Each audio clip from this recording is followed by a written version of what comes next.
back and bigger than ever. It's the unofficial 40 from Soonerscoop.com. Now, here's the entire Sooner Scoop crew. Carey, Josh, Eddie, and Bob.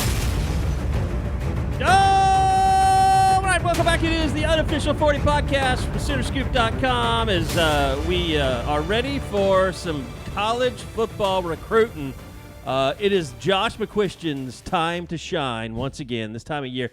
This is a special owners meeting of the unofficial 40 podcast, the start. We'll hear from George Stoia and Bob Przybylo coming up here in just a little bit, talk about softball. They're going to be out Saturday covering Oklahoma's second round game. And having some trouble over there, Eddie? I was just turning my headphones up. So I think I got everything technically set up. So we're good. A little bit. We're good. So yeah, it's Josh, it's Carey, it's Eddie, the official owners group of Soonerscoop.com. Do we have to take one of those like group pictures, like the owners meetings, the NFL? Do we have to do anything like that? Or yeah, I mean, you have lots of weird. I mean, you are wearing the same pretty much shirt. Yeah, it's a different color. Yep, different color. Yeah, no, I have these in like 6 colors, so I am super simple if I have to wear a button up. Sweat through those if we were out at camp today. Although I guess you were out at Bixby, so that you definitely were outside. You've been outside a lot over the last 48, 72 hours. Maybe even extended into the last 2 weeks. There's a good chance of misery tomorrow. The spring for season camp. has Just been the humidity busy.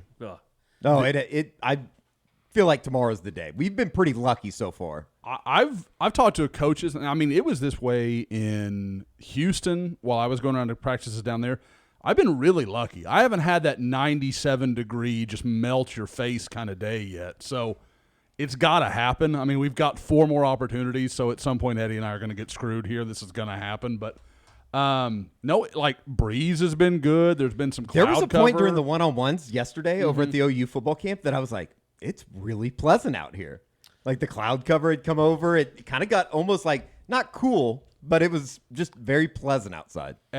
And last night at Westmoore, I mean, there was rain, to kind of cool it off. I mean, obviously, I know a lot of the people that are waiting for Bob and George saw it with the softball. We were dealing with the same stuff at the camp. There was kind of some delays, but it cooled off and it kept the weather really nice. So it was.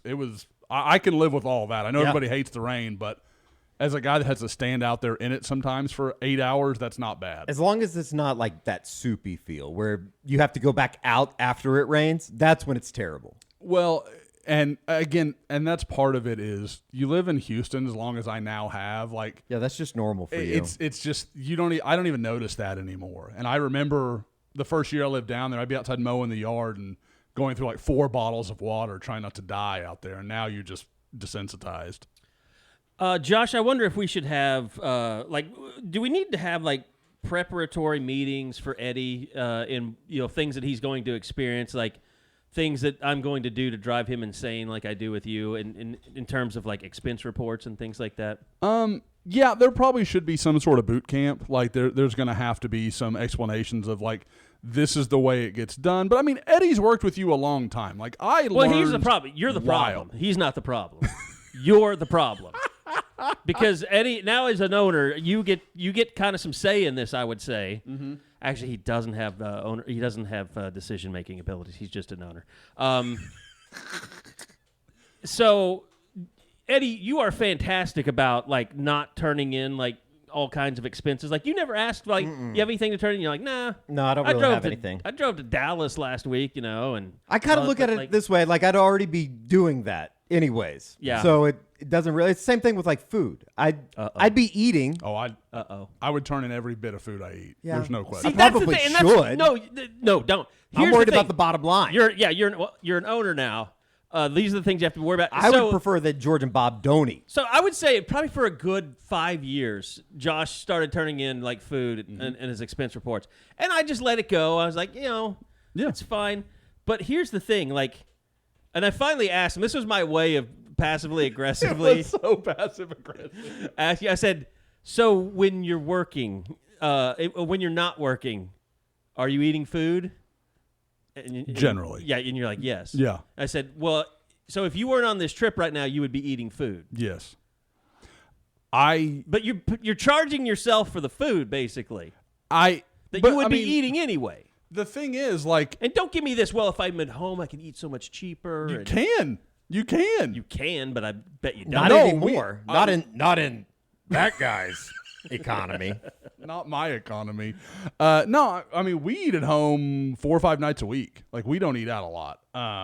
Basically because, again, you guys go out and you pay for your food and your drink. Sure. And, I mean, even It's if you one have a person couple versus beers. 4. Yeah. I've got Sprites and lemonades and, like, everybody's order. Like, if I get out of a restaurant for less than $100, I've done great. Like, that's a win.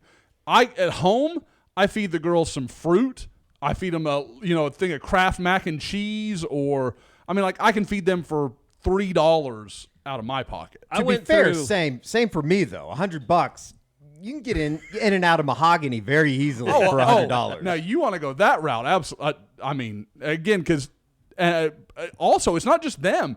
Tiffany is like, if she goes out and has dinner, she wants to have a drink. Sure. Like, she's gonna have a drink. I don't always feel that way. Yeah. I usually don't like to drink much when I eat. That's not just the way I do it, but you don't want to have any food in your stomach, so you can. No, that definitely needs to happen. But I just mean, like, I don't, because I drink whiskey. Like, whiskey with a hamburger is not a great taste. Like, that's not a gonna great do pairing. it for you. Yeah. So I don't usually do that until, like, I eat and then I'll drink, and that's fine. But Tiffany is gonna go and she's gonna order the most frou-frou shit you've ever seen, and it's going to be $18. Mixed drinks. Yeah, 100%. Like, it's going to be a margarita, or it's going to be their special champagne drink, and so it's always going to be pricey. And again, it's not her fault, because whatever, but that's why we eat at home a lot, and that's why I have a lot of whiskey at home, because it's free as shit at home. Like, that stuff I've already paid for. I'm done with it. I mean, you know me. I'm happy to pay the expense. I'm happy for you to travel, because we get great content out of it. And I'm happy that you don't come in here and be like, what's this? What did we buy that for? What's this? No, I don't give you any shit about that. Well, that's what I'm saying. I'm glad that you do. I appreciate it. So I should probably, I'm not going to pay for your food, but, Well, and here's the other thing. Mm-hmm. What's with large parking charges? Like, why aren't we Ubering to the airport? Well, why are we leaving our car for 6 days in the Houston Uber Hobby Airport? to and from the airport? Which, and again, there's 2 airports in Houston. If I Ubered to IAH, it would be more than the parking tab I gave you for Uber. Oh yeah, you're talking $80 easy one way, because you basically live in the ocean. It's a disaster. It's an not hour like and going 20 to a minutes. Rogers. Yeah, 100%. So parking outside for because from $15 a my day. house to IAH, and I live 30 minutes from from Hobby, and it's $35 usually. I've done it a few times, but I'm like, it's just not worth the hassle. And then because I again, we always talk about this shit. This is why I drive home after a football game, because like people in Oklahoma are just like, why would you park your car at an airport for 7 days? Yeah, no, and again, some of it is absolutely just ease, because I remember last week when I was going around the state, I leave where I was staying in Edmond. I leave the house, and I'm like, oh, damn, I'm running a little behind. I'm not going to be able to get to the first practice I go to, which is out in Choctaw. And I'm like, that's just way on the other side of the city. And so I'm like, well, let me just check. I put it in my Waze. It's like 37 minutes. 37 minutes barely gets me from my house to downtown. That's all. I'm going from Edmond to Choctaw. Like, I'm running the circumference of the city. And so it's such a different mindset. And yes, parking in Houston, if you park to park outside the Astros game within a mile of the stadium, you're going to pay $30-$35 easy, like, without even thinking about it. That's so insane. Well, I mean, you're seeing $50 around here on game days now. Or it's if you want to get really close, but I still see $20 and stuff like that. You can get a yard for $15-$20 Yeah. easily. But I mean, if you park over here, Yeah. and that's North of part the of it though stadium. too. But if you want to park like on Lindsay, like a block or two from Elm, you're probably paying $40. Yeah, I don't even know. I have no idea. I just usually drive by and don't even look. It's kind of hard to miss them because they basically jump in front of your car. Yeah, but I also don't go that side of town very much during I see what you're games. saying. Yeah. Like I'll come in from the especially north. now with us being on Campus Corner. Yeah, and I'll come in from the north and then like cut through over here off Jenkins and then just take Jenkins all the way around to the ass parking garage. I think I'll be walking on game days after walking over to practice or to football camp yesterday. Yeah, it wasn't too bad. But in defense of my spending, I will say I was in line to stay in Tulsa twice last night and tonight. And to put this in perspective, watched the camp in Westmoore, drove to Tulsa. Now, I was going to go see Bixby today anyway, so it was 6 and 1, half dozen the other. But then I was going my to drive. Coney Islander, by the way? We need to get into that in a second.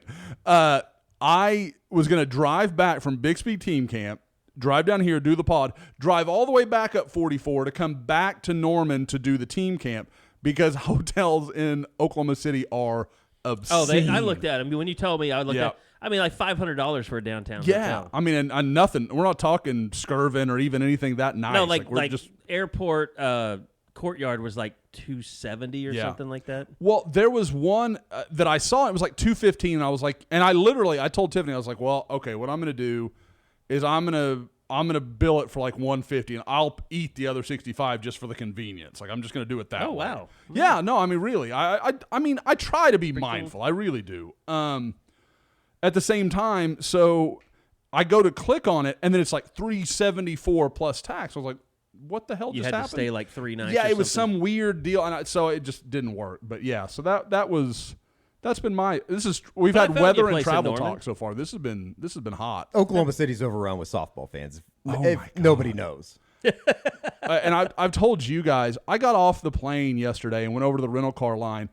I bet you there were 80 people in line in front of me. It took 4 of those big buses for the people that, fly a lot. You know what I'm talking about. 4 of those buses before I was able to get on. Didn't even think about it. Didn't even think about it. I mean, and it was Bama and Florida State. Like, I mean, and also I guess there's some like big juniors tournament going on simultaneously because there was a bunch of. Yeah, they have. I think it kind of works in conjunction with the Women's College World Series. Yep. So that was like a all lot the of little traffic. Girls descend Little on League Oklahoma type City stuff. and Yeah, is there travel something ball. else? Like, because somebody else was saying like almost like it was like a I'm sure WWE or something, like something along. There those might be lines. something else going on like over Monster at Paycom Truck Center. Rally. Yeah, or there some could shit be. like that.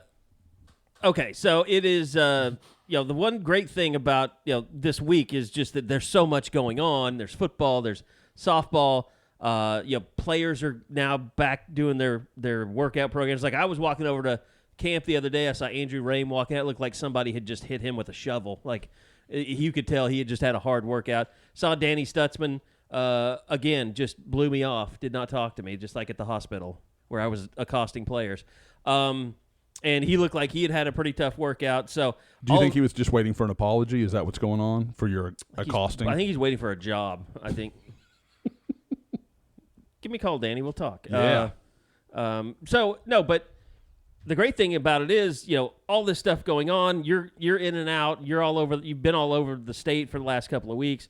And Eddie's kind of gets his choice. Eddie, your softball sights and sounds. I saw this today. Like 13,000 views in the last day. Yeah, it's crazy. And it was only like a 2.5 minute video. It really wasn't a whole lot because it started raining and maybe the NCAA should let people do video more often. Well, that would probably be a help, but I get it. I mean, they control everything. It's the same way at college football playoff games, same way at the NCAA tournament. They actually let you do more at baseball and softball and what I've seen than you could ever even imagine doing for basketball. Like at the actual NCAA tournament. Yeah. I mean, we were allowed to go on the field in Omaha. Mm-hmm. Here, for the softball, we just had like down in front before the game and everything. Mm-hmm. You could be down on the field. That was cool. You could be down there 5 minutes before the pitch. That's pretty cool. First pitch. And when you're down there, you're going to be able to see everything pretty well because it is time for the Enjoy Vision Fresh Perspective look around, which we're going to do. And, just looking around at everything that's been going on this week, let's just start with camps because we got you here, Josh. You're a captive audience, and that's not the right way to put it. We're holding you captive, basically, doing recruiting. And so the camp started yesterday morning. We were all over there checking things out. I got the sense when George and Eddie came back, the afternoon session was pretty worthless, and then we're all gearing up for tomorrow, but which is going to be a really big day. But let's go over Friday or Thursday, kind of what you saw. Obviously, a lot of quarterbacks to talk about that were at camp. Yeah, I mean, it's not – we're used to having camps where you could see, the senior – last year, perfect example. Jackson Arnold came in, he camped, and then we got to see all the young guys, that you want to see, and even had DJ Lagway come through in 2025. Didn't work out, but he was there. It's not very often you get to see 2 quarterback commitments in the same camp, and getting to watch, and it was great because you're watching Michael Hawkins make a throw. Well, then you watch Kevin Sperry step and literally makes the exact same throw on the next play, and they're doing it with guys like Zion Kearney and the receivers. Who the other name I'm just Adrian blanking Wilson. out. Yeah, Adrian Wilson, and there's somebody else, but I'm just gonna go blank for a second. I'll come back to it in 5 minutes. I'll remember. But there is you get to watch them do it with quality receivers. You get to see them work with quality players, and you get a better feel because, Kevin Sperry, I mean, and he's a great teammate, would never call his guys out. There's some guys on his roster that are going to play like Ivy League ball. Like it's just not the same caliber. So seeing him work with those kind of guys, you get a better feel. And Eddie and I both were just kind of sitting there talking, and I mean, those guys made some great throws. I mean, there was some really impressive stuff. Sperry dropped one on the sideline that was as good a, kind of, I guess a corner is the best way I could think to call it, because he was just leading his guy to the boundary, and it was just a beautiful throw. It was his receiver's going to make the play or no one makes the play, and it was just perfectly dropped in there. Hawkins really, that was about as well as I've seen him spin it in the 3 or 4 times I've seen him this spring. Again, I came away really impressed with that. And then I think maybe as one guy that we haven't talked much about maybe internally, Tristan Haynes, the corner from Carl Albert, that dude is a player. He's big and he's long and he's athletic. He's just figuring it all out, but there's a lot to like there. Jaden Nickens. I was like, there's somebody in 25. He is impressive. Mm-hmm. I mean, him, the kid from Shakota, Elijah Thomas, mm-hmm. and then Elijah Thomas wasn't in the morning session, but between him and Zion Kearney, they're two completely, they separated themselves from everybody else. 100%. It was very, very apparent. Yeah, that was, and it wasn't a bad receiver group. There were some other guys there that could play. I guess the one we should mention is Brock Boyd, the 2026 receiver from South Lake Carroll. I think he's the guy, and again, I want to be honest and just say we didn't get to watch him as much as we wanted to, but there was a guy early in the morning that made a great one-handed catch, and I kind of noted him, and then we just kind of kept moving and going to see some other guys, and I just kind of forgot to double back, and I'm pretty sure that was Brock, and he, again, what limited time we saw was very good, and clearly as a guy going into his sophomore year for Emmett Jones to offer him out of South Lake Carroll, for those that don't know, a huge power in the Dallas area, that's a really good sign. And a guy that I think, as early as it is, you could probably start to earmark him as maybe a member of this class. He's got a lot of family connections to Oklahoma. Big, his from what I can gather, I think his family might be in the donor group, really? That kind of thing. So they're OU fans. Yeah. Yeah, so it's more than just like, I liked OU. Like they're invested, I think, literally, from what I understand. Interesting. It wasn't the best offensive line, defensive line group in the afternoon. I will say, though, I think it's going to be really good on Saturday. There was some buzz on Thursday saying kind of just wait until Saturday. Everybody's going to be here. So we shall see. Owen Hollenbeck, though, was really good in the one-on-ones. He was the one guy that I thought you really had to note. For those that don't know, teammate of Nigel Smith at Melissa. He is a fire plug of a guy. He's about 6'2.5", 6'3", 300 pounds. His calves look like most people's thighs. I mean, he's just a powerfully built guy. And really, though, it's easy to think of that guy, he's a phone booth kind of guy, but he moves his feet well, really stood up some good blockers. Some good defenders. The guy that we have to mention that he did go head-to-head with was Kamori Moore, the big defensive lineman from Lee Summit North that is Williams Naneri's teammate, was Caden Green's teammate last year, a very promising guy. So it was I don't know that he's definitely going to pick up an Oklahoma offer, but I think yesterday he put himself in that conversation, that's a reasonable possibility. Riker Half wasn't too bad, the kid from Owasso as well. Riker and Blake Cherry, the two guys from Owasso, they're very different, and especially in the way Riker looks like something out of like the 1980s with his wild hair and that kind of stuff, and Blake's just a much more, I don't know, just a talkative, just an easy to kind of easygoing kind of kid. He's kind of a baby-faced 6'6" kid. He is. He really is. But I like Riker a lot. So there is I think what you're seeing, I thought it was a solid group, but I agree. What we should see over the next 4 sessions, I'm going to guess is probably better. You know, it was just about I went up to Omaha right after I went and visited my friends at Enjoy Vision. Have I ever told you about that and how well I could see? I didn't realize that you had it then. I had no idea. I think I did. And it was easy. It was awesome. It was it perfect. Before the regionals and everything? I think so, yeah. Well, no, it was right during the middle of it, I think. Because I came back, yeah, it was at the end. Anyway. We're 2 hours away from finding out if there's still some magic in that laser. Yeah, well, they're going to need a little bit of help, I think. East Carolina's really good. We'll get to that in a second. But I do want to tell you about Enjoy Vision. It's the best laser vision center in Oklahoma City. Not even close. Combination of mind-blowing technology, experienced eyeball surgeons, and exceptional patient care, which was life-changing for me. This is what they're doing for the unofficial 40 listener. You can go to enjoywithme.com. That is the letter N, J-O-Y, withme.com.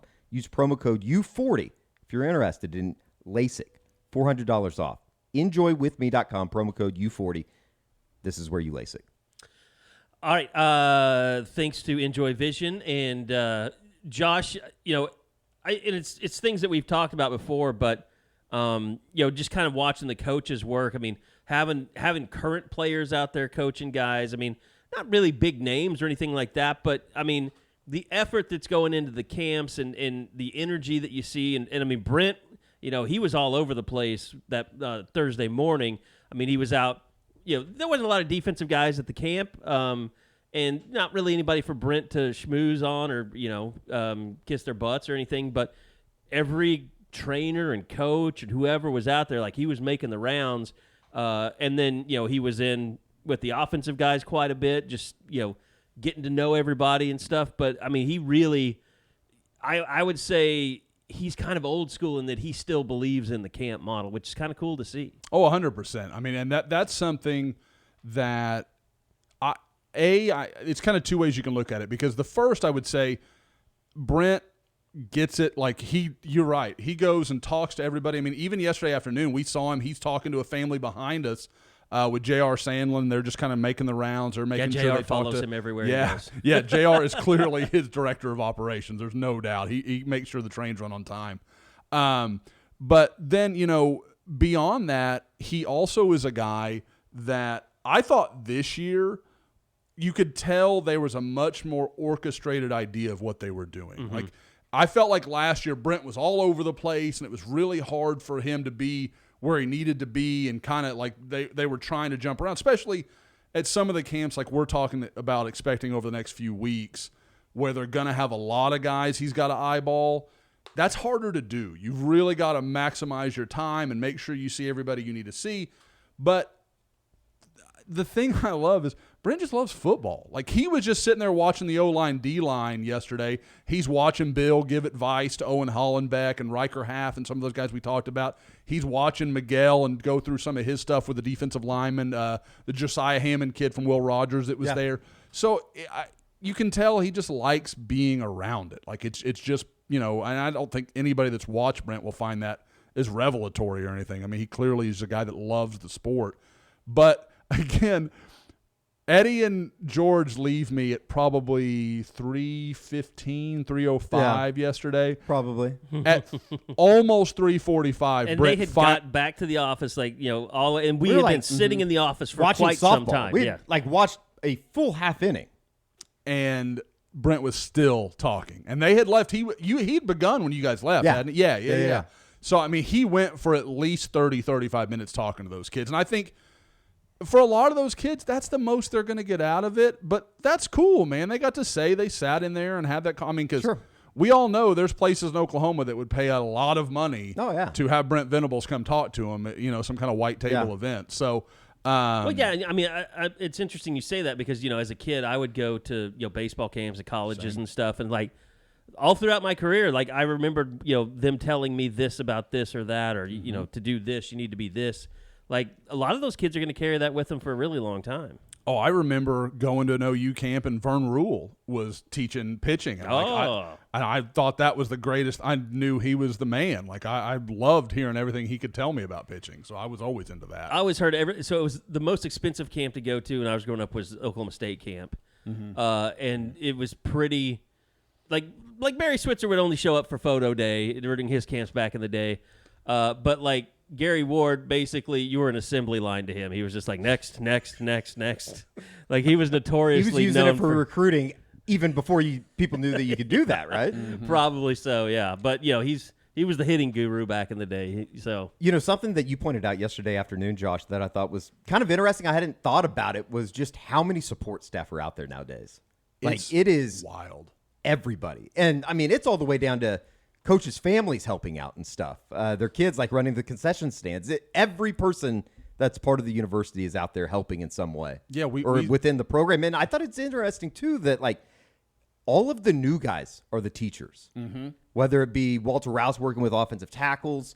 And he was really invested. I mean, like, he really was working with he was those very guys. good. It was, you could tell that he's a really bright guy. Yeah.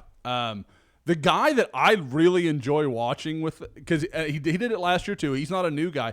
LV Bunkley Shelton, he enjoys it. Like you can tell he likes being out there with the receivers and working with those guys and getting them kind of pumped up. It's a lot of positive energy.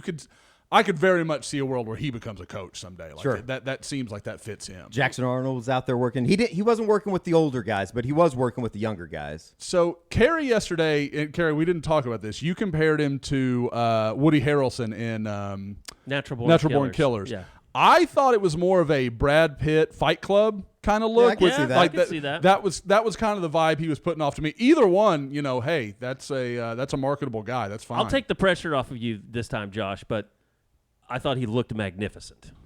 Just like you could tell he's been in the weight room. Yeah. He's putting in a lot of work. Those were tree trunk legs that I saw out there yesterday. I don't think everyone – because I guess during the spring game he had the big run.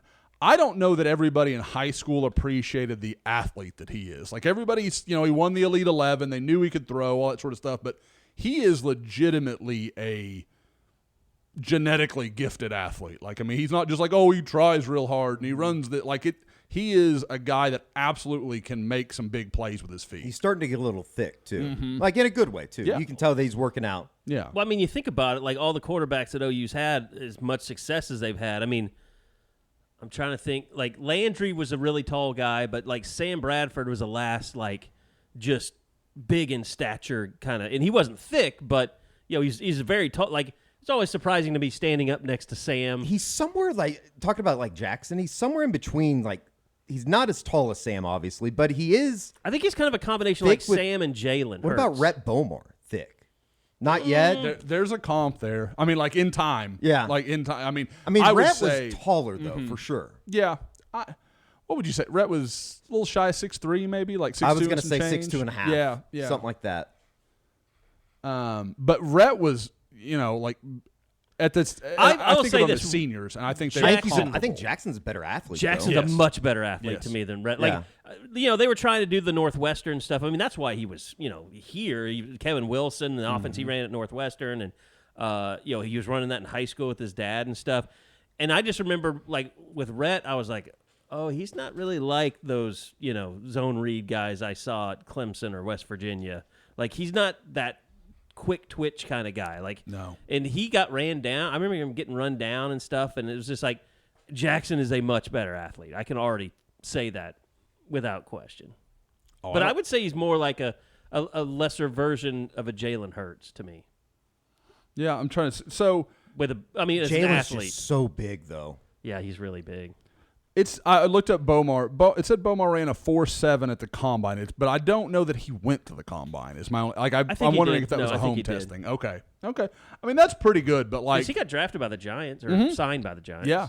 Or maybe he was drafted like the 5th or something. That sounds. I want to say that right. he did get drafted out of Sam Houston. Yeah, because he had a few good years. Yeah. I mean, so.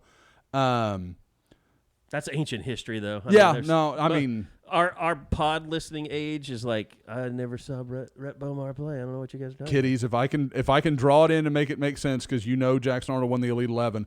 Rhett Bomar once committed with Drew Weatherford at the Elite 11. They went and got their hats at like a Lids or something and brought it out, and that's how they announced their commitment at the Elite 11. Didn't Christian Ponder announce then too? Yeah, well, Weatherford would have been a couple years ahead. Ponder and Weatherford are very easy for me to intermix. I'm pretty sure it was Weatherford, but it absolutely could have been Ponder. But I think he's a little younger than Rhett was. He won the wife game, though. I want to say that, even though she hates trans, I want to say that Christian Ponder is right around my age, or maybe a year younger. Is he Sam's age? 2006. Let's see. Because he's a Colleyville Heritage, right? Mm-hmm. He is. Yeah, he's listed at 35 on On3 on their page. Trying to find what year he was. 06 class. So he's same age as Sam, and he'd have been that would have put him 2 years behind Red, who was 2004. Right. See, we have to watch out for the meandering thoughts and trying, just pretend like. Pete, we're going to talk later with George, but George was getting attacked on the board for, and I said this, I understand it. It's like people take ownership over softball, and then like all these Johnny-come-latelys like us start covering it, and they get very defensive, like if you say anything wrong. And there was some poster that was like, finally took George till March to realize Jordy Ball's the ace of the staff, and so like you get like, my rant's coming later. It'll all come back around when the same person's saying that Jeff Levy should be fired after game 1. Of the 2023 season. That's just, and I admit I'm one of those people in softball. Like I start paying attention probably in March.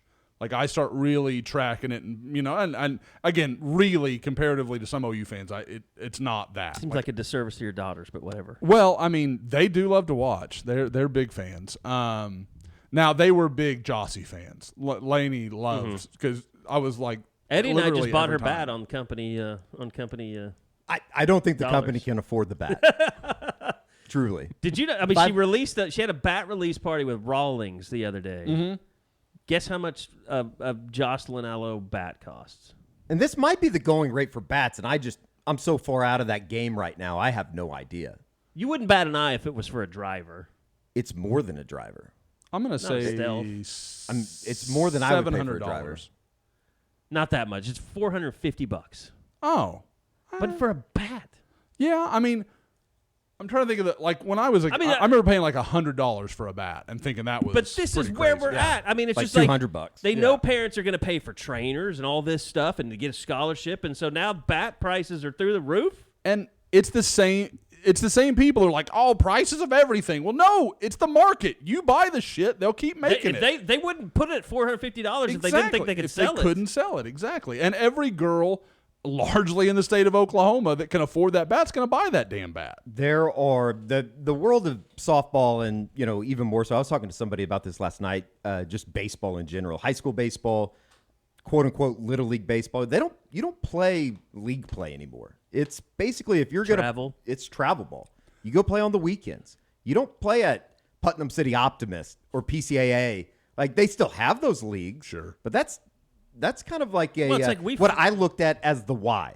Josh and I have followed along with Krabby and his daughter, Jeremy Crabtree, and his daughters that play soccer and stuff. The world of soccer and volleyball and even lacrosse to a certain extent. Those are like 3 new worlds that I don't even know about. It's insane. Yeah. Krabby is always doing, soccer. Like he's got 3 girls now that I think have gone through this. And one is, it's Avery. I know. Sorry, Krabby. I don't know if I can put your kid's name out there, but I just did it. But like she once, what was that award? She did something. It was like an all district or league or it was something. like 13 or 14. The oldest one just signed to play college ball, right? Yeah. I can't remember where. It's now I can actually connect my genetics to some soccer stardom. My cousin's daughter played for Piedmont that just won the state championship. Played as like a freshman for that Piedmont team. So she's apparently very good. I will not lay claim that I have seen her play or anything like that, but her dad is a listener, so shout out to him and to them. So that was kind of cool. I didn't even realize, and they're like, yeah, she just got called up to the varsity about midway through the year, and then by the end of the year, I think she was playing quite a bit. So, well, that's the thing you talk about, how that overtakes your life and all that stuff. That's I was actually talking to Kevin Sperry's father, Kevin Sperry Sr. Yeah, we all just heard about that. Yeah, I mean, apparently, my God. Yes. Well, Got it wasn't hot that mics out there. It wasn't that his mom put it out there. It was just that people could recognize that it was me because it wasn't really that loud. Like, but no, we were talking about my friends that have kids. Like, none of them have really raised like athletes. But like when I was growing up, like my sister did roller skating, competitive roller skating. It wasn't ice skating because you're in Oklahoma. It was roller skating.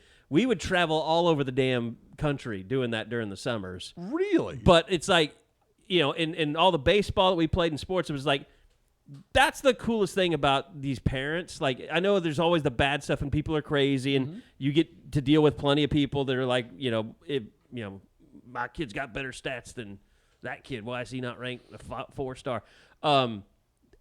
Parents like give up so much of their lives to have athletes as kids and to do all the stuff that they have to do. Like, it is one of the most I don't know the right word I'm looking for, but like generous things you could do, as a human being to support your kids like that, because it's insane. It's probably even more so worse than it used to be, just because there are people that, and this isn't a bad thing necessarily, but like people have made industries out of the 7-on-7 or travel ball or whatever. Sure. Like hundreds of thousands of dollars and a year. There's part of that, if you really loved your kid or you really wanted him to be the best he could be, he should be going to this or that. Sure. The manipulation's awful. Sure. The Yeah. way they'll use that. But I mean, like, I know there are parents out there that are taking their kids from Oklahoma to Tulsa. 100%. Kansas. I mean, Those are probably like the short trips. Yeah, right. I mean, Like, I know there's some kids in high school right now that are playing for teams out of Minnesota. High school baseball. They're playing out of Minnesota, like with their travel ball team. The girl from Stanford, the Kennedy girl, she was raised in Topeka. She played travel ball with the Louisville whatever. Yeah. It's like Silver Sluggers or something like that. Look at Jocelyn. Like, Sure. lived in Hawaii Yeah. and would, her dad would save up California. money all year to go travel ball all summer. That is a crazy. huge amount of commitment. And when it's from something like that, like when it really is like that can better your child's life, that's awesome. When and I'm you're not saying trying all to- my friends that have kids that didn't get into. I'm not saying they're selfish assholes, but there's a little bit to that.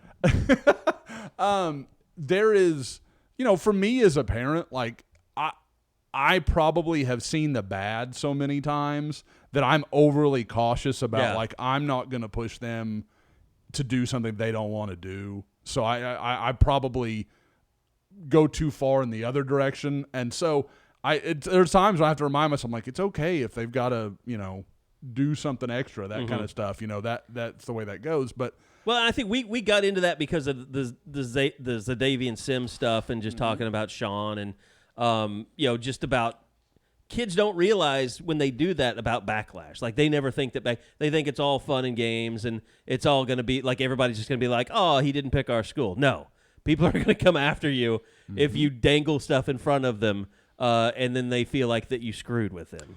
hey, Eddie, can I ask you a question? Did OU make an offer at C4 recently, or was that a figment of my imagination? I think that was reality. Okay. Even though they stopped recruiting. It must have been like a fake offer. Yeah, just checking. But no, yeah. The disappointing thing is when the grown-ups Yes, turn into that. that's the thing. That, like, when it comes from a good place as a parent, that's awesome. That's amazing. When you're trying to live vicariously through your kid or pushing them to do something they don't want to do, man, it's not worth the juice isn't worth the squeeze. Like, because that stuff always I think finds you can make its an way argument that Todd Marinovich's father wasn't wrong. out.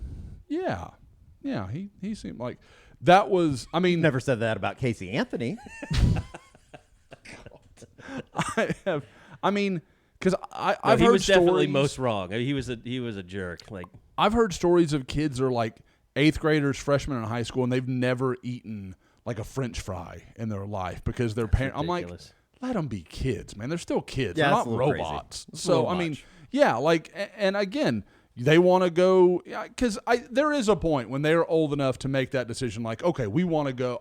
Dad, I do want to go train. I do want to go do all this stuff. Cool, man. I'm in. I'll help you. I'll do what we can do. But when they're like 7 or 8, don't tell me that the 7 or 8-year-old kid that's lived any sort of normal life is like, yeah, I really want to go throw 500 balls rather than go play with my buddies, or you and I go see a movie together or something like that. That's bull. I will never believe that. Well, it goes back to, and this example hasn't been thrown out there enough, but I mean, I think about Sam Bradford all the time, like with that kind of stuff. Like, he just played sports. He played basketball, he golfed, he played ice hockey, right, Hockey for a while. was the big thing, yeah, there for a minute. But I mean, he wasn't sitting there like, oh, I've got to get my trainer so I can be a better football player. Yeah. Like, he was that wasn't even really a thing back then, though. Like working with a quarterback trainer or working with. Yeah, it's become an industry. Yeah. Yeah, I mean, we would go to like Adam's course for like that was like the small type of training, and then obviously you do Iron Claw in the summer and stuff. But outside of that, there wasn't a whole lot of specialization, which I think is that's a completely different rant as far as just awful specializing in one sport when you're 9 years old or 10 years old. Yeah, because I mean, like you talk to college coaches, they love the guys that play multiple sports. They love the guys because basketball translates to football. Baseball, like it all can work together. I know I was watching a team today, and I don't want to put them out there, but they were like, we've got this quarterback. We're pretty excited about him. He hadn't played a lot of football. I mean, like he has, but he's played a different position, but he's a good pitcher. Mm-hmm. And so we're like, we think we can work with this and make him a pretty functional part of our offense. And again, he didn't throw his football his whole life, but they think he's got a chance to be a guy. So it just, again, I don't, there's a bunch this of wasn't those supposed to kids. be a PSA. No, yeah. But it's just, I just thought it was, I thought it was interesting and just, the whole, like, parents don't know things. Like, they're learning, like, especially, like, with a young guy, the sophomore, it's like they're seeing all this stuff happen. Yeah. Like, I'm sure, Sperry's parents were taken back by, what happened with Davian Sims. Yep. It's just like, it's a learning process. And, I mean, I remember there's a woman, we were down at Houston for a camp, and she like was writing a book about recruiting for parents, and she was like coming up to you and asking questions. I kind of scoffed at the time, but it's like the longer you do this, the longer you realize it's like just because a parent has never been through it and then went through it, it's not all parents don't all of a sudden know. Like, it's new for all these parents. No, that's something that I think, especially when you're recruited at that level. For all I ask of recruits and their families, when I'm trying to do interviews or trying to get them to meet me somewhere or do something, that's one of the few things I can help with. Like, that's one of the few times I can pay something back is like, okay, this is, and I really try to stay away from advice, but just, here are some pitfalls. Here are some things that you want to look out you're right. for. It's never about this. If you went to this school, it's I think he's a good fit here 100%. Because of this. That's not what we're talking about. Yeah, but like just things because I mean there were some things, and guys, we talked about them away, and I don't away from the mics, but there were some things going on. I was like during the whole Davian Sims thing, and I was like, don't do that. Don't go too far with what this can be. That's not at OU fans or anything. It was just there were people trying to help, and I was like, "You're gonna make this worse. You just sometimes you just gotta let it lie." And again, that's just experience. Like that's just because again, I mean, there's people that have been around recruiting for a long time, and they've coached their team or they've coached their training group or whatever it may be. And they see a lot, but they don't see what we do, covering 100 guys a year and watching those mini dramas play out all the time. Yeah. There's a lot of usefulness in our experience, and people don't know. People don't know about like the calls you get from parents that are a little bit crazy. 100%. Oh, I've been threatened more than one time by a parent like that. That 100% has happened, and that's okay. Like it's. You're a parent. Like, you're not always going to be rational about that. Like, I get it. I understand. I understand now better than I did when it would happen more frequently. But, I think now everybody kind of there's more information out there. There's more ability to learn. But you're right. It's the manipulation. Like, oh, I went to the camp yesterday and I saw the kid that's got all the offers. He trains 4 times a week with this guy. Well, I got to go train 5 times a week. That's not the way that works. Like that's not. That's not. There's very much science. A point where talent is the deciding factor in everything. I mean, like, I could have thrown. I think people forget that. Yeah. Like at Yeah. the end of the day, I had somebody asking me about that. Like, how would my kid get recruited? It's like, I mean, it helps if you're really, really good. If he's 6'2" and if he you're can a really throw good a football if you're a 70 really yards, good football he's got a player, chance, coaches yeah. are going to find you. I mean, guys, the two most recruited guys I've seen in the last 24 hours are Danny Okoye and David Stone. Sure. That's genetics. There's a lot of genetics happening And there. both of those guys couldn't be further from homeschool and IMG. Yeah. Like, that's literally both ends of the spectrum of high school Yes, recruiting. Absolutely. I mean, and again, they're 6'3", 250, and you wouldn't want to get in their way if your life depended on it. So Now, can good training for like a defensive lineman, can it help him be better prepared when he gets to Sure. college and things like that? Obviously, it can. But it's not going to be the difference between him getting getting 25 scholarship offers versus one. Yep. I mean, and guys, a perfect example of what we're talking about of being patient, letting it happen. Taylor Heim. Yeah. Played a bunch of sports for Bethany, was all, like never was a guy that just focused on football. Good basketball player, does a bunch. I believe he runs track at Bethany. He runs. So he's just, and again, 6'5", 200 pounds. He's just a good athlete, and at some point, people took notice. So that's just completely normal. I mean, it's not completely normal, but that's the way that works. Like, you can be the overachiever, you can work hard, you can do all that stuff. At the end of the day, most of the guys I'm calling and wanting to talk to are people that won, what coach will call you the genetic lottery. Like Right. they've got things that the three of us never had. Like, I mean, let's just be real. All right, let's get back to the recruiting because we're going to end up a little long on time here. But you've been out and about. Tomorrow, early next week, we'll have another pod to talk about what happens this weekend. But 2 more sessions tomorrow, right? And then next Thursday, there'll be the next big prospect kind of camp. Yep. Little kids will be there during the week and things like that early. So anything else from camp, from Brent Venables Football Camp you wanted to hit on before we talk about your road trips and going up to Bixby today? No, nothing in particular. I said we got Westmoore last night. We can talk about seeing Stone and Caden Durham and all that. But I think probably the most interesting thing, and again, it's just because we'll preview it a little bit for people that are listening, is the Christopher Jackson kid from Atlanta Tucker coming in, top 100 guy in the country. Oklahoma offered him in early May. He is he's the kind of guy that we didn't used to see come camp at OU. So the fact that they're getting these guys from all over the country says a lot about, again, how much emphasis they're putting on this. They really believe in getting these kids on campus, and he's the kind of guy like we saw last year where William Zaneri came in, David Stone came in. Like, they had all these big-time guys that are now focal points of their senior recruiting. Well, that's what they want this guy to be, going forward in the next class. Okay, before we get to road trip stuff, the John Terry, or Dejon Terry, is it? Dejon Terry. How much do you know about him? What type of player do you envision him being for Todd Bates, Miguel Chavis, Brent Venables?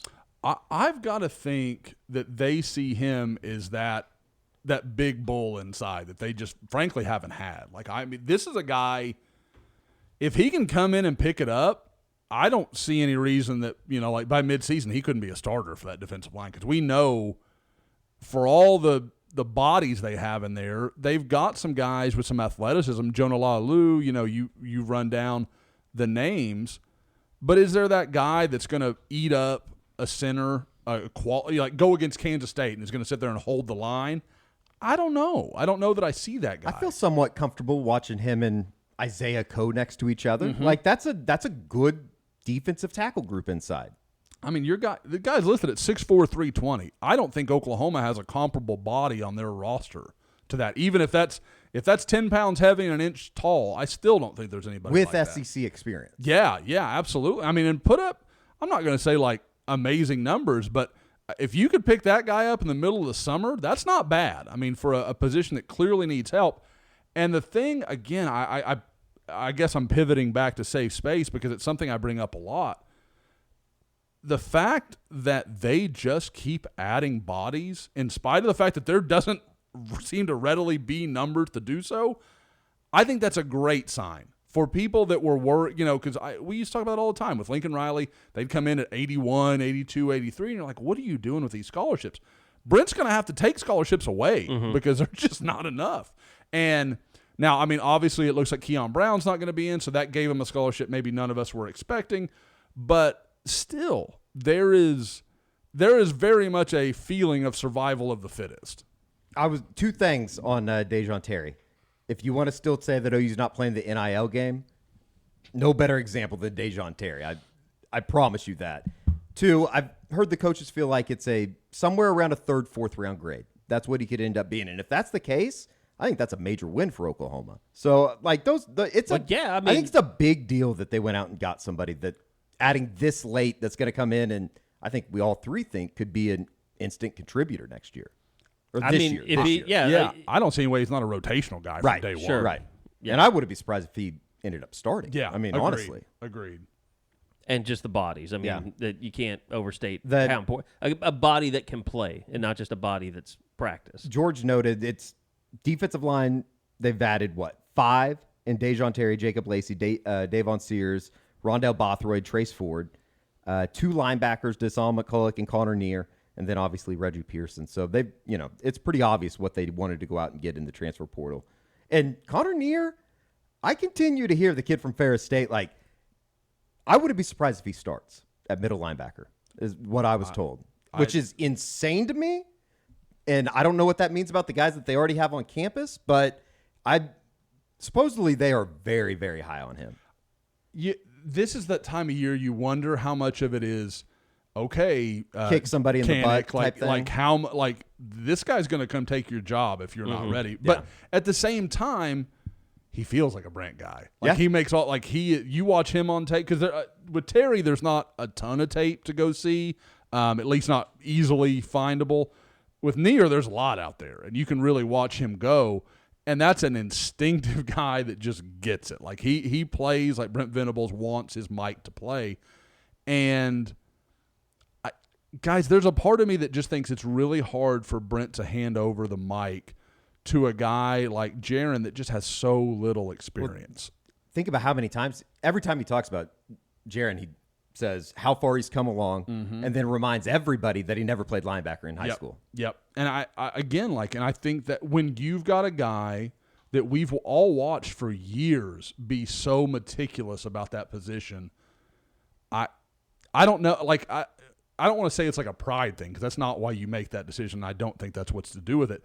But I think it is I want to put the guy that I know is going to see it like I see it. Now, he may not have the ability to make the extra play that Canick can make, but I know he's going to be where he's supposed to be, and, we're going to take care of. It's a little bit like,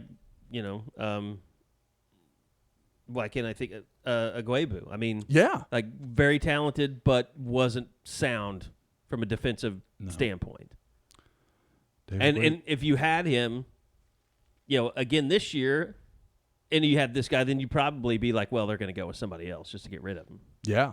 I'm still not obviously. over I don't think that they're trying to run Canick off, though. No. I'm just saying if it was Aguebu, I mean, he just didn't fit there. I think it's a couple of, and we're not even bringing up Kobe McKenzie, who we all know has made big strides and really impressed some people. But with those two, they're both so young, and secondarily, you wonder if it's guys, this can happen. Because who was going to beat them out? Who were they really going to threaten those two with and say, you guys, one of you two is not going to start. Now you've got a legitimate heir that you can say, if you're not ready, he's going to be our guy. And I think that's got to weigh on those two. I'd love to have seen, and we're short on time, but I would love to have seen a healthy TD Roof and what he had, might have done last year. Yeah, I think we all kind of laughed when he ended up coming over from Appalachian State, but as it turns out, depth-wise, he would have been very much needed, and I think he would have been somebody that was out there that, would have actually contributed and probably made quite a bit of plays. Yeah, at the very minimum would have had some sort of package or something. He felt like a guy they would have built something around. All right, before we move on to softball discussion, you're at Bixby, obviously. A lot of guys out there to see. What did you see tonight, and kind of what's ahead for you? I mean, obviously the camp tomorrow. If you could talk about maybe what you're hoping to see out there with Venables Camp as well. Sure. I'll wrap up the 2 team camps I've seen, since the OU camp yesterday on Thursday. Went to Westmoore. A lot of good talent out there. Got to see Grady Adamson, the 2025 quarterback from Deer Creek. Harris Nutley, the big offensive lineman from Norman North, that I still think there's a world I can see where he ends up as part of Oklahoma's class. Same could be said for Josh Iasosa, the big offensive lineman from Edmond Santa Fe. So, again, really talented camp. A lot of good players, a lot of good young guys. Mason James from Norman North is a guy that has made some early buzz, and I expect him to be here. I can't remember the date. He's given it to me. I think he'll be on actually next Thursday. He's supposed to camp. So a lot of that. And then, but again, the guys that stole the show, you had Caden Durham and David Stone, obviously 2 huge names for OU just hanging out on the sidelines. I got to be fair. I talked to Michael Patterson McDonald. We'll have that interview coming up at some point. Really talking to him, he and David are going to actually be on campus next Thursday when we're there. So we should see some of that, I'm sure, at some point or another. But, I keep saying it. Every time, if the state of Oklahoma is open to travel, David Stone seems to be in the state of Oklahoma. Like, it's really hard to ignore. And I know, it's school's out right now, so it does make a lot of sense. But I also thought it was really interesting Caden Durham's there. And for those that kind of are like, why was Caden Durham there? Perfect example, Caden Durham has a 405 tattoo on his shin. I had never seen it before until the other day. So, this is not just a kid that he passed through Oklahoma. Like, he is a legit Oklahoma guy. For those that don't know, moved to Duncanville going into, I believe, his sophomore year. Largely, from what I understand, built on track because he is a big-time track guy. So, again, talked to David for a while. I don't think anything's really breaking with him right now. I didn't put him on the spot or anything like that. So I think, he's going to be at Oklahoma, like I said, June 8th, going to Florida. He's actually headed to Florida right now. Then I believe is at Miami on June 9th before going to Oklahoma on the 16th. So he's got a lot going on. Caden Durham, I think that comes down to OU and LSU. It's just going to be a matter of who has the last word. Mm-hmm. At Bixby really was Davon Jordan, who we talked about last week. We've run an interview with, big corner from Union. Looked good. And then a lot of really young guys. Saw David McComb from Edmond Memorial, the 2025 quarterback. The guy that I'm kind of developing an in-state crush on is Cord Nolan, the linebacker from Bixby. He's about 6 foot, about 190 right now. He's got to grow. You hope he kind of fills out his frame. But talking to the staff, they think he's a monster. They think he's going to be outstanding. And just watching him, he's tracking plays down from behind out in space, against a team like East St. Louis, who we know has just – and East St. Louis, holy crap. Like, they've got guys that just – I bet you their offensive line average is 6'3.5" to 75. Are they good, like, in season? Yeah. They're a really good football program? They went to Modern Day and played Modern Day within like 10 a couple years ago. Yeah, they're very good. Now, I think they're a little down right now. They don't have they don't have the Luther Bird and the Miles McVays. They don't have those superstars, but they're still very, very good. And then going forward, I mentioned, like I said, see the Christopher Jackson kid. Also going to get our first look at the guy we loosely referenced earlier, Colin Peacock, the safety, the recent safety offer from Gunther in Texas. So there's going to be plenty more there. There's some quarterbacks coming in. Riley Kester, you guys will get your first look at him. If he doesn't come close to starting a fight tomorrow, I'll be pretty surprised. He just kind of runs hot like that. So for those that don't know, big offensive lineman from Sand Springs. He's got a few offers already. I believe Kansas, Tulsa, and I can't remember the third one. What year is he? 2026. He's just going to be a sophomore. He's a pup. So the thing I will say again, 2025 and 2026 in Oklahoma look very talented to me. I continue to find more and more legitimate, it's too early to say Power 5, but definitely guys that have that kind of trajectory possible. And the shift, how is it going with Brent kind of rebuilding those state ties? I think, I was actually talking to somebody today, and they were talking about, there was a guy, last name Irvin, out of Midwest City last year, that really built a lot of buzz late. A lot of people got excited about him. And just talking to people about kind of the differences and how Oklahoma went about pursuing the gig, because they kind of got involved late, and how Oklahoma State did it. And you're like, this is going to be good for OU in the time, because they're not just saying, oh, yeah, we like your kid, best of luck to him. You know, they really were trying to find a way to make it work with him, trying to get him on campus. I had even heard like they maybe were thinking he could go to NEO for a semester and then come back to Oklahoma in December. So like they just wanted to see a little more tape, see him play at a little different level. But again, that's just kind of what I'm talking about. You're hearing coaches, and I can tell you at least one of the ones I'm talking about has questioned Oklahoma many times on the way they deal with in-state recruits, and he has been very impressed, notably with Brandon Hall. I want to give him his due. That's a guy that I think has impressed a lot of people around the state, and makes sense. He's a native Oklahoman. Like it matters to him to have good relationships. By the way, I want to remind you guys, Father's Day is coming up, and Dead Soxy wants to put some socks on his feet. And what a great gift. Elevate your dad style with a gift that's as unique as he is. Dead Soxy Premium Socks. It's great website, great customer service. You guys have heard me talk about it, many times before. Everybody in the office has them and wears them, loves them. But get that head start on your Father's Day shopping. The special offer from Dead Soxy is this: 25% off and free shipping. So that's on all orders with the code SCOOP. So from their exclusive sock subscriptions to their special weekly supply boxes, there's a perfect match for every dad. He deserves the best. Elevate his style with Dead Soxy today and get that free shipping. 25% off as well on all orders using that promo code SCOOP. So happy Father's Day to all the fathers out there from Dead Soxy. And hey, dads, even you guys remember, as always, to stay soxy.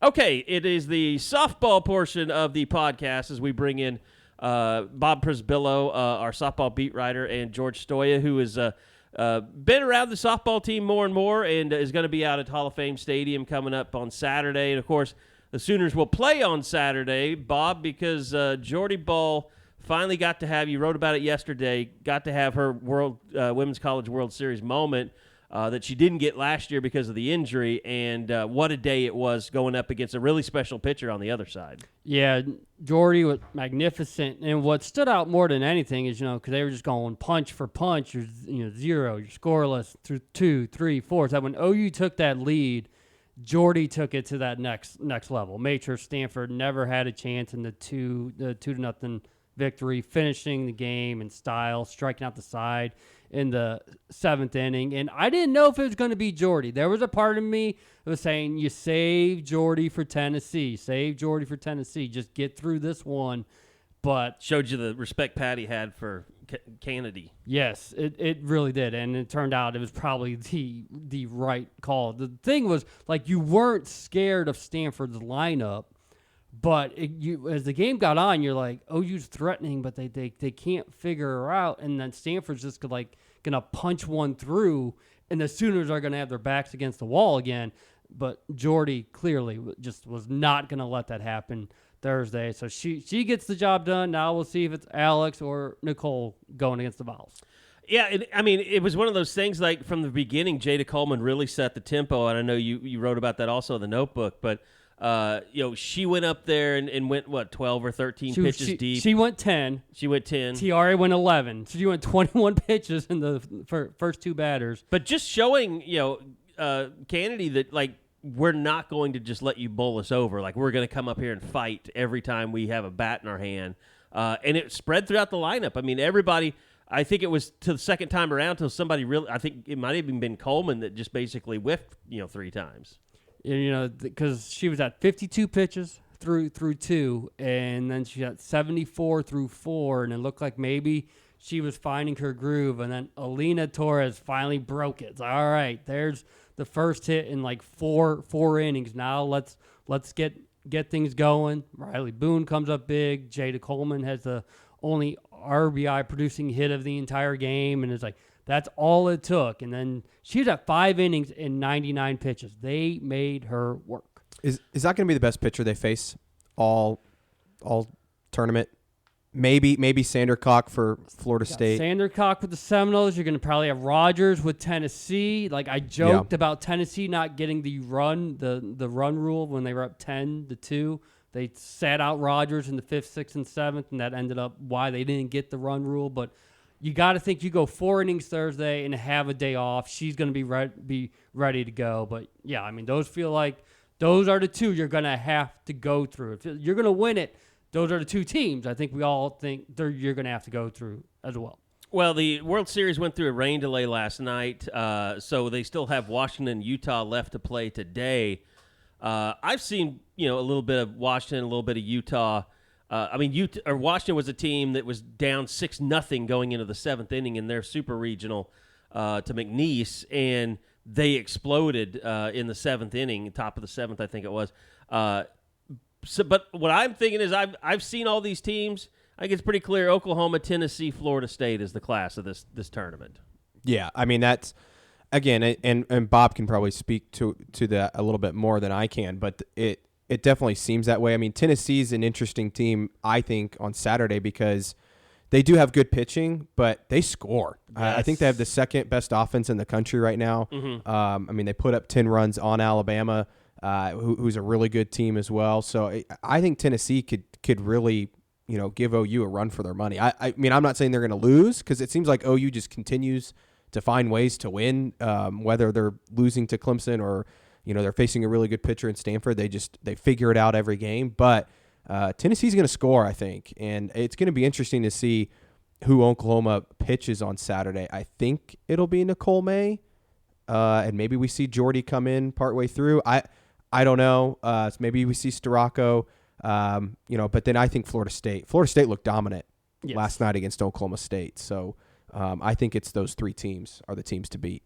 I'm wondering, is there a quick hook from Patty if Nicole or Alex don't have it going? Like, is this something you can play around with, or just, hey, you don't have it today? That's okay, but we've got to make a change and we've got to get it to someone who is ready to roll because Tennessee's offense is legit, and they didn't even get a lot of production Thursday from the people that you would expect. So they're feeling really good about themselves on a 10-game winning streak, peaking at exactly the right time.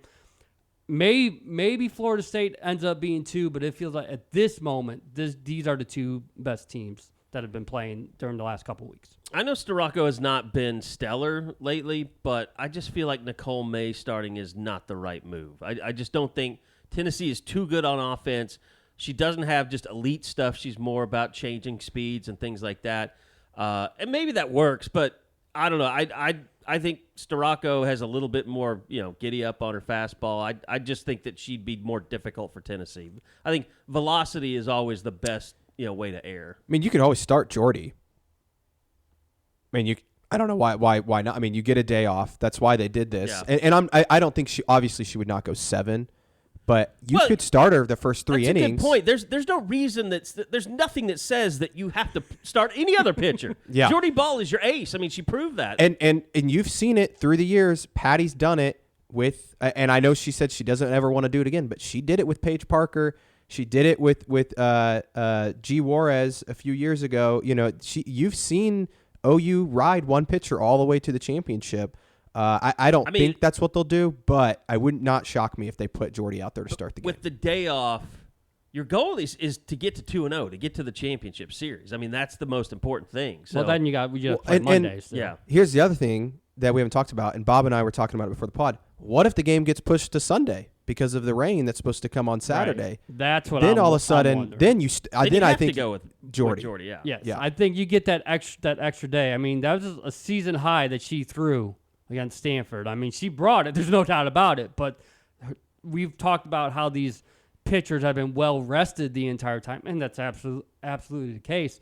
How do they respond after being pushed? The only other time she went more than 100 was in Baton Rouge, and that was a big time moment for her to go those 7 innings in that shutout. But now you go 107 pitches and then say, oh, go back out there the very next day when you've got 2 other elite starters. The thing with Alex and Nicole feels like when Alex at her best is better, in my opinion, than Nicole at her best, but Alex has more peaks and valleys, and that's something that obviously Patty and the staff will have to keep in mind. Well, and the other thing about this team right now, looking on the offensive side of things, I I think you feel like I felt like, you know what, the first time through the lineup yesterday, I thought like I'm always blanking on names. Sydney Sanders. Sydney Sanders. Like, she had the best at bat against to get the Kennedy. walk. Yeah. Mm-hmm. Like, she seemed to understand what was. So I still think you have her. I mean, Haley Lee has played incredibly well in Hall of Fame Stadium. She didn't play well yesterday. I mean, the one concern that you really have is Grace Lyons seems to be kind of a little struggling bit, right now. you know, because she had a great Big 12 tournament, and she started off regionals very well against Hofstra, but she has fallen off, and Patty's dropped her down in the lineup. She's down in the 8 hole. She had a chance to. I mean, that it didn't end up mattering, obviously, of course. But bases loaded, 2 out, bottom of the 6th. Grace could have separated that scoreboard in a hurry, and instead it was left up to Jordy to close the door once again in the 7th. Now, obviously, you're never going to take her out. Her defense is too dang good. She won the Gold Glove. Like, that's never to be questioned. But she needs something offensively to get her going again, because I don't think you have that sigh of relief like when Riley Boone is up or Alina Torres. But the last couple games, you're starting to wonder, like, when is it going to turn back on for Grace, because they need her back. And I think you just have to trust that she'll eventually. I mean, she's been in this moment so many times that eventually she'll figure it out. She's due, right, is what they always say. So we say that she'll probably hit a huge home run on Saturday. But the one that I've been super impressed with, who I think has just phenomenal at-bats every single time, and Bob, I think you're writing about her today, or maybe you already written about it. I don't know. Riley Boone, though, is just she is amazing. I mean, she's not going to hit home runs probably. She's not going to get up there and hit one, 300 feet out of the ballpark. But man, she is just amazing at the plate. And the infielders, you can tell they never know if is she going to lay down the perfect bunt. Is she going to hit one over their head? Like she's just incredible and really fun to watch at the plate. It is interesting that the slapping has not been as prevalent with her this year, because they changed that rule where you're not out if you hit it. It's a strike, and you go back to the plate. But I thought there were some times that, and it's just like, I can't really criticize Patty. I mean, it's like she knows what she's doing, but she just seems to really, she'd rather let her hitters hit than try and manufacture a bunch of stuff. Yeah, I mean, they tried the hit and run in the first inning, and Haley had to swing at a pitch, and Jada had a bad jump, and it's like, whoops, that's not how that's supposed to go. But you look at Boone, and whenever there's a ground ball to the left side, I automatically assume she's safe. Like I've never seen someone that quick and get such a great jump getting out of the box time and time again. And she's had just magnificent at bats. And the phrase they said, she turns that lineup over very quickly. To where then you get Jada, Tiare, and if Boone can get on, you almost feel confident that as long as she's on base, that Jada, or Tiare, or Haley are going to bring her in. And we've seen it happen time and time again throughout the course of this year in tight moments where Boone has been the spark to finally get that offense going. Well, the other thing, too, is just, it is the Women's College World Series. It's like they've been here before. They live for this. I mean, I imagine it kind of gets boring, early in the season when you got 50 games left. This is what they live for. They've been here. Like Tiare Jennings is produced on this stage. Jada Coleman's produced. Riley Boone's produced. Like, this is what they do. So you just hope a little bit of that, magic continues to rub off on other players, and maybe Haley Lee has her moment, or I think Alyssa Brito's hitting the ball really well. I mean, I think she could be someone that comes up big in the biggest moments. Yeah, she had that one to the wall. A great catch. I thought that one was going to be a double, or it looked, when she first hit it, I thought it was going out, but yeah, she's been playing well. It's just crazy, because like even yesterday, it seemed, Bob, watching on TV, that they knew they were going through those struggles, but they just did not care. Like it was like they were aggressive all game. They were having fun in the dugout. I mean, we've talked about that a million times with this group, but they're just unfazed by even the some of the biggest struggles. And I know Patty talked about that after the game. So it was one of the hardest first round games they've played.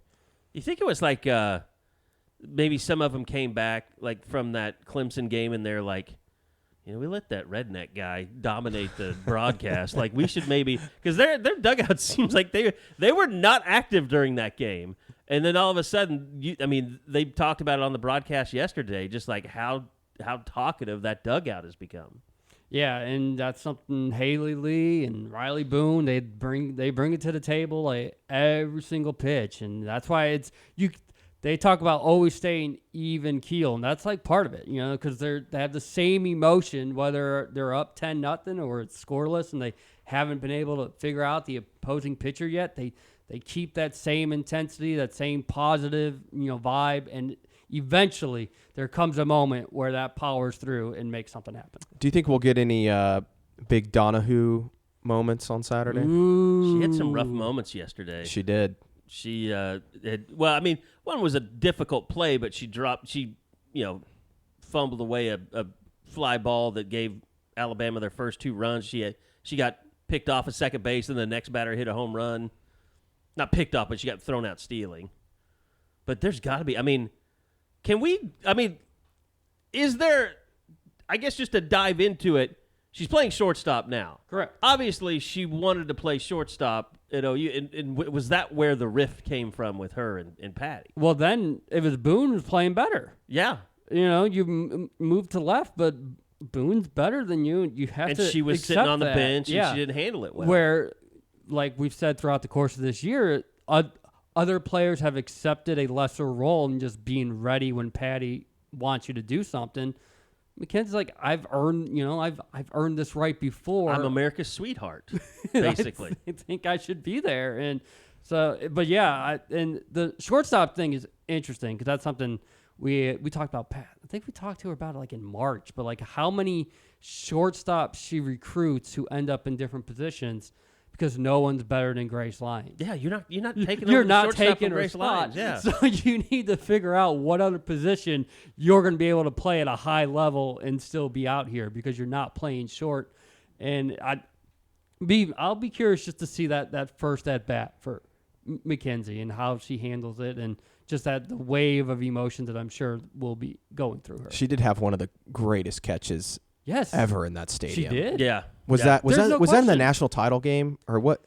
When was that she had that? I can't remember if it was the championship game. Well, or, I remember, because they got beat, every game was an elimination game, so everything was so magnified. yeah, I don't know if that was a championship or if it was just a big play to get them to the champion. I want to say it was a play in a game that got them to the championship series. That's what I think, and people are going to laugh at us. How do you not remember? Yeah, exactly.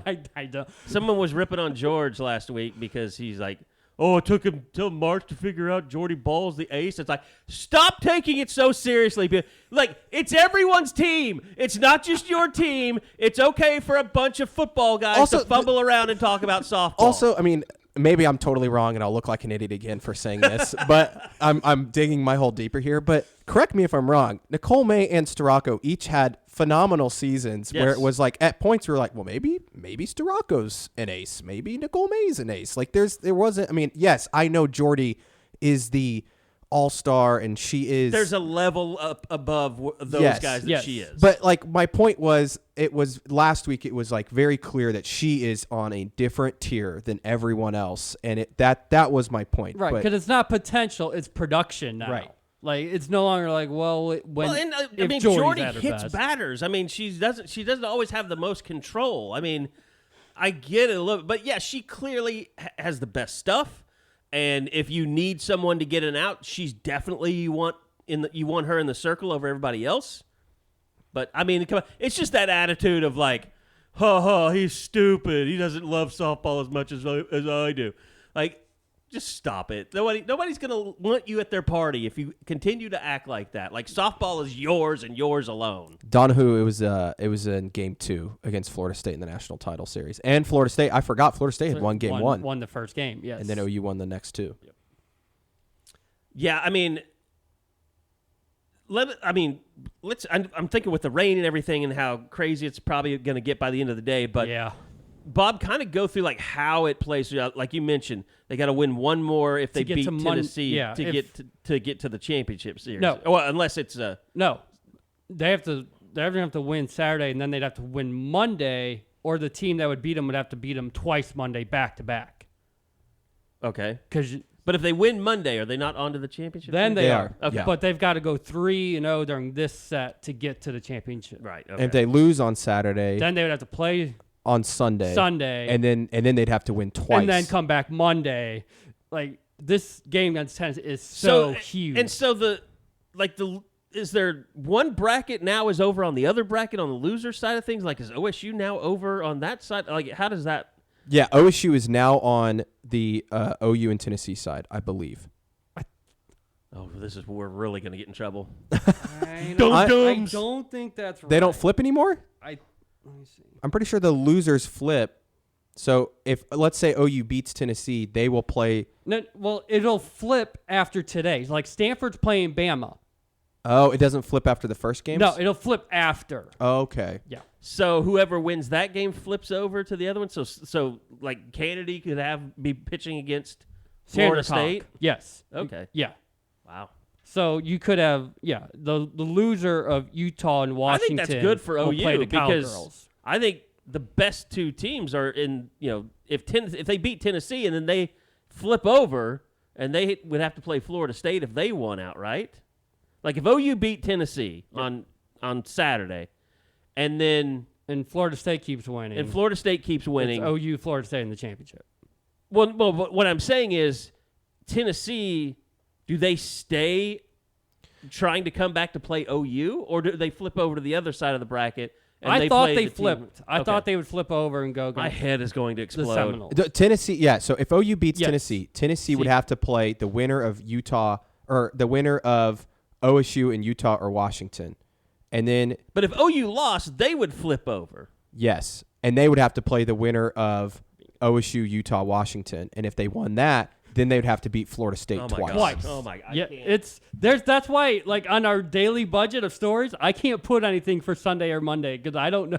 It's all What based teams on are what playing what or what where. happened Saturday. Yeah. You watch, we're going to be totally wrong on this too, and we're going to be just win OU. Just win. Then we makes don't. It doesn't matter. easy. Okay. Win Thursday, Saturday, Monday. I mean, they Wednesday, can't Thursday. publish a bracket if that's the way it is. It's, Correct. So, my stupid thing is playing. Why are you playing? Oh, it's a video. Stupid auto video.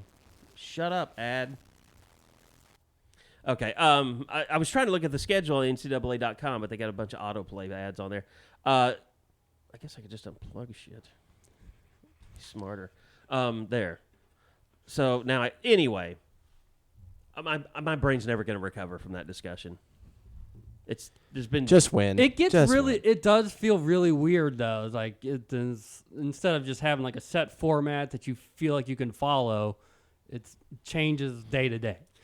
I'm just laughing at the people on the message boards that are just like, "Oh, you dummies!" Yeah, that's definitely what's going to happen. Just be happy. We're there. We're covering it. Okay. We're doing special pods for Yes. softball. All right. Stop calling us dummies. We know Subscribe we're dummies. for We know $1. we're dummies. All right. And then when you mentioned the weather, like if obviously they'll get this first one in. I don't think anyone's concerned about that. But then what if only Stanford and Bama can get in? And now you're pushing OSU versus the loser of the first game today to Saturday. There's a bunch of rain coming against Saturday. Like it's gonna be strange. Build a dome. Build a dome. Yeah. I mean, to me, all the other teams besides Oklahoma, Tennessee, and Florida State, like they're mainly really good hitting teams that just don't have elite pitching. To me, like Utah is here because they hit the shit out of the ball. Stanford's here because they pitch. Yeah, that's true. 24 home runs as a team. I'm blown away by that. I cannot get over it. Did you know I had this? It was 24 home runs for Stanford as a team. Jennings, Haley Lee, Jada Coleman, and Kinsey Hansen combined for like 72 home runs this season. It's like that's insane. That's triple as I much. believe Kiki Malloy on Tennessee has 25. Yeah, She has more than the Stanford team. and that's why again going back to we talked about it earlier. There's only in my mind 3 teams that say they have the pitching staff and they have the hitting, and that's OU, Florida State, and Tennessee. And Tennessee, I think you're right, Bob. I think it's OU and Tennessee because Tennessee has I think 2 or 3 pitchers that can hang with OU, and then they put up a lot of runs. And I thought Texas would give them a better run. So Yeah. because I mean, I went into the stigma. Baylor beat them twice in Knoxville. Like, they can't be that good. But that was a long time ago. They're a much better team, and they are showing it. All right. I think that's going to do it. Sooners on Saturday. We'll see what happens. Everybody will be happy. We'll have either a whole lot of shirt sales on SoonerScoopStore.com or we won't. I mean, people have been – I mean, it's been crazy. We're actually restocking right now. Today we get our new shirts in. So it's been a couple of days. Some of you guys that have ordered larges haven't gotten yours yet, but we'll have those shipped out today later on as well. So, but yeah, it's been fantastic. I think we're approaching 10,000 in profits. So I definitely think that we'll get there if they win Saturday. If not, well, a half off sale could probably still get us there. So anyway, we appreciate you guys listening. SoonerScoopStore.com. Go check it out. Also, I want to remind you, we're just about done with the new special at On 3. You're only going to have until Thursday next week, midnight, and we're shutting it off. So if you want to sign up for SoonerScoop.com, go sign up right now at on3.com. Get that 6 months for $1 special because it's going away. You're running out of time, and we're not going to have it again probably for a while. So go sign up. It's $1, folks, $1. Like, even if we give you half off a subscription, which is a promo they're running on the rest of the network right now, that's $50. Like, you can get 6 months for $1. That's ridiculous if you don't take advantage of that and you listen to the pod and you like what we do. And, you know, with George aboard, with Bob, you know, stepping things up during softball this year, we've got recruiting going on. As you know, you heard Josh talk about his trips and camps and all that stuff. There's just never a better time for you to sign up. So it's only getting better. $1. Just go sign up at Soonerscoop.com. The link will be right there at the top in a green button. So thanks, everybody, for listening, and we'll be back again next week with another edition of the Unofficial 40 Podcast on Soonerscoop.com.